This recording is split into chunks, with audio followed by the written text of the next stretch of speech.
Ah, notre ami Zoom, fort populaire Zoom, qui est passé de 10 millions à plus de 200 millions d'usagers en quelques temps. Les chiffres n'arrêtent pas de grandir. Probablement qu'au moment où vous regardez la vidéo, c'est plus de 200 000.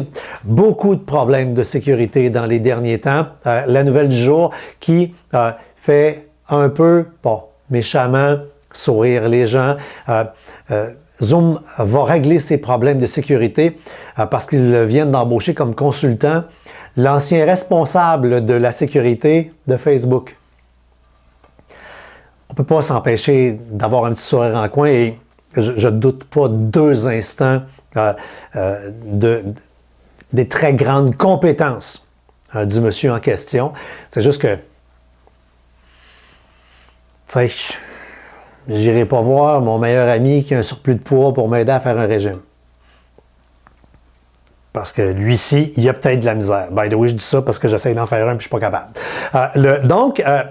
Mais bon, sérieusement, on est en train de vouloir prendre les choses au sérieux. Dans les derniers temps, partage de données avec Facebook, faille, lorsqu'on envoie un hyperlien dans le chat, ça c'est réglé. Le Zoom bombing, que le monde débarque dans les événements puis se met à diffuser de la porno, ben là on a créé comme une espèce de salle d'attente, un waiting room où tu arrives là et là les organisateurs te choisissent un à un, te font rentrer dans l'événement.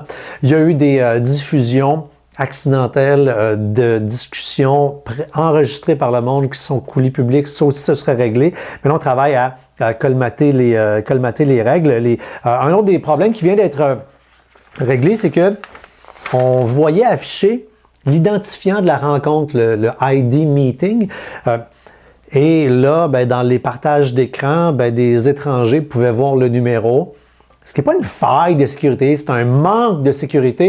Et c'est un peu ça l'affaire. C'est que ce qu'on constate, c'est que Zoom était dédié aux grandes entreprises. Là, maintenant, c'est rendu l'affaire que les beaux-frères, belles-sœurs utilisent pour faire des parties. Les universités pour donner des cours. Tout le monde veut faire des conférences de presse là-dessus. Il y a donc beaucoup d'usagers qui se mettent à faire plein d'affaires, puis le système, ben, avait peut-être pas été prévu pour faire tout ça.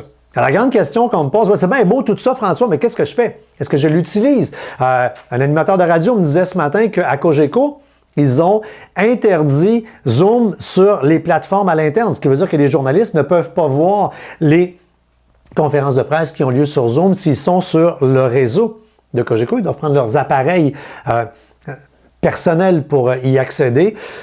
Soyez pas surpris de voir ça, hein, que des grands joueurs, des grandes institutions regardant un peu les problèmes de sécurité de Zoom disent, ben regarde, pour là, on va se garder une petite gêne, on va fermer les portes à cette application-là, que les gens utilisent d'autres applications, tous les Skype de ce monde, qui en passant ont leurs failles, leurs problèmes de sécurité également. Donc, la question, l'utilise-tu, on ne l'utilise pas? Il n'y a personne là qui a perdu sa maison parce qu'il a utilisé Zoom, on se comprend. Est-ce que c'est sécuritaire d'un point de vue corporatif à un niveau plus élevé? Semble que non, puis ça dépend des jours. Bref, ils sont à regarder, à suivre de près. Mais là, les choses vont bien aller parce qu'ils ont engagé l'ancien responsable de sécurité de Facebook. OK, il y a un peu de mauvaise foi là-dedans, mais avouez. Hein?